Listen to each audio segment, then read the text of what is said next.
19 de novembro. Profecias do Antigo Testamento sobre Jesus, parte 1. Vamos falar só do que João mencionou. João mencionou em João 1:23, Isaías 43, que diz: endireitai vossas veredas, quer dizer, vossos caminhos, vossa vida, como está escrito em Isaías.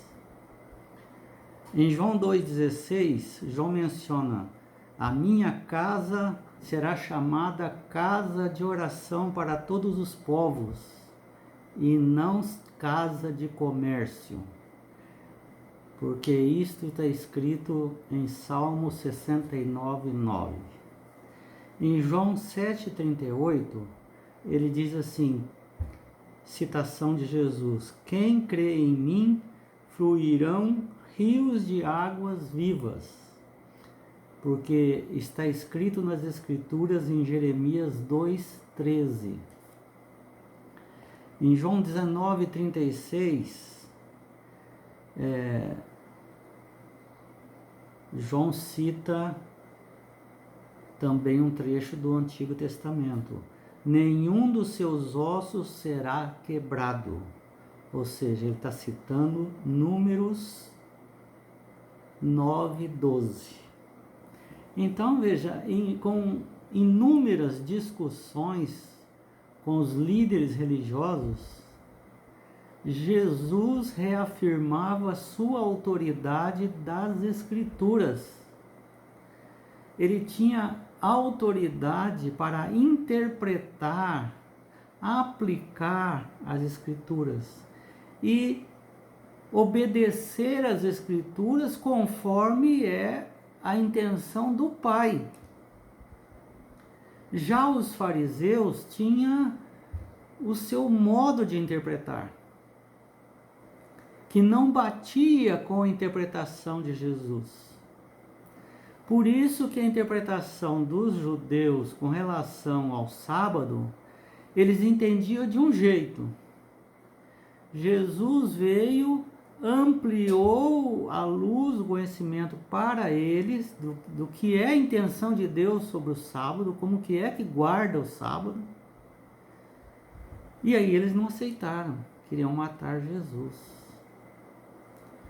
Então, Jesus veio mostrar através das Escrituras textos que comprovam que as profecias escritas no Antigo Testamento foram cumpridas ou estavam sendo cumpridas no Messias. Tinha que cumprir essa profecia, porque se não cumprisse as profecias do Antigo Testamento, Jesus não era o Messias. Porque se você vê Isaías falando que ia acontecer alguma coisa, Salmos citando outra coisa, Jeremias outra coisa, Números outras coisas, e outros muitos, sem falar do que Pedro citou o Antigo Testamento, Paulo citou inúmeras vezes o Antigo Testamento, Mateus citou profecias do Antigo Testamento se cumprindo em Jesus, Marcos, Lucas, o livro de Apocalipse está repleto de passagens do Antigo Testamento, especialmente de Daniel. Então Jesus tem autoridade sobre todo o Antigo Testamento e sobre todo o Novo também, porque no Novo não tinha naquela época. Então, Jesus veio mostrar que o que estava escrito, que estava nas mãos deles, era só olhar e veriam que o Messias era ele mesmo, sem contar os sinais. Só profecias dizendo: ele vai nascer em Belém, não é? Ele vai ser castigado, como diz Isaías. as suas roupas serão divididas, serão sorteadas, não é? Entre eles, que não será rasgado. Enfim, uma porção de coisas. Fala sobre o Messias sofredor. Fala sobre o Messias rei. Só que no sentido de rei dos reis. Não o rei do jeito que eles pensavam que era o rei de Roma. Então veja que João registra inúmeras citações diretas, citando textos, e indiretas, aplicando a ele. Então, vários citaram, logicamente não citaram porque achavam que procuraram o texto, não, foi uma ação do Espírito Santo que inspirou todos os escritores do Novo Testamento a citar as passagens do Antigo Testamento. Por trás de tudo o que foi escrito estava o Espírito Santo no comando. E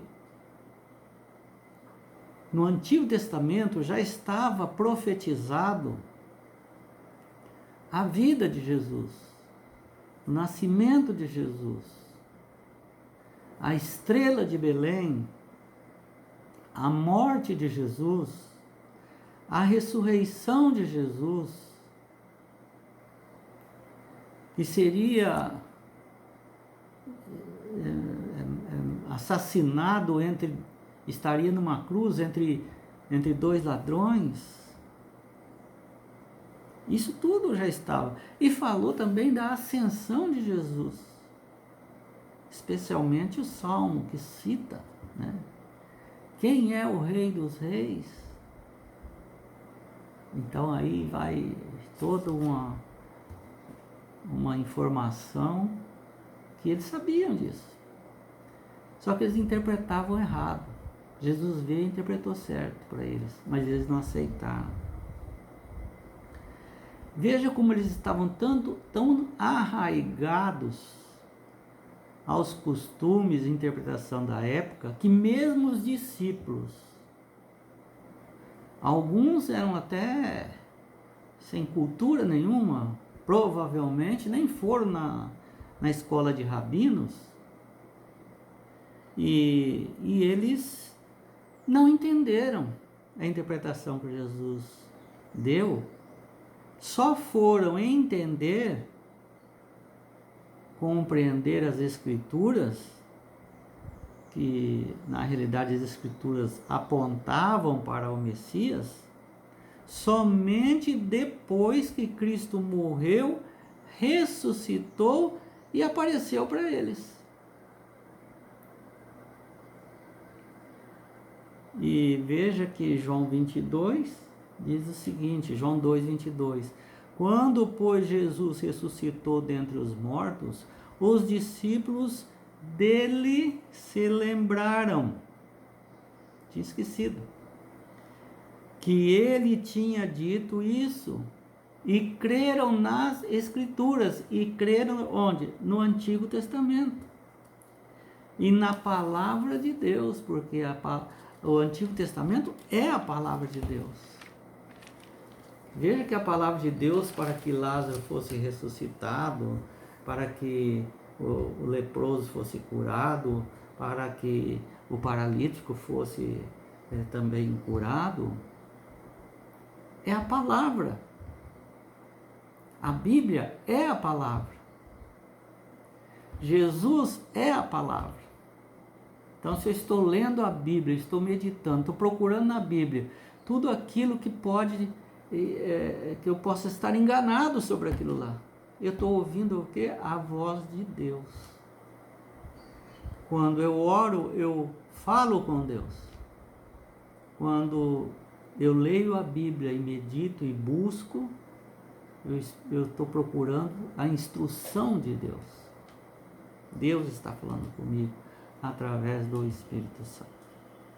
Então, não menospreze o Antigo Testamento. Tem certas partes, por exemplo, a lei moral ainda está em vigor, a lei cerimonial não. Aquelas leis que apontavam para Jesus como Cordeiro, aquela ali não tem mais validade. O próprio Jesus rasga o véu e diz: olha, a lei cerimonial não precisa mais. Jamais ele vai rasgar a lei moral, que são os 10 mandamentos. Para entender tudo isso, depende da sua sinceridade, do seu interesse, de querer. Pilatos não queria, ele tinha curiosidade e talvez até quisesse de uma maneira fácil, mas não tem maneira fácil. Aceitar Jesus não é fácil, porque há consequências positivas e negativas. O mundo vos odiará. Se você crê acima dos seus medos, você vai aceitar, ou você vai orar a Deus: Senhor, tira esse medo. E Ele vai fazer isso, mas Ele não vai fazer tudo. Você tem que dar os passos.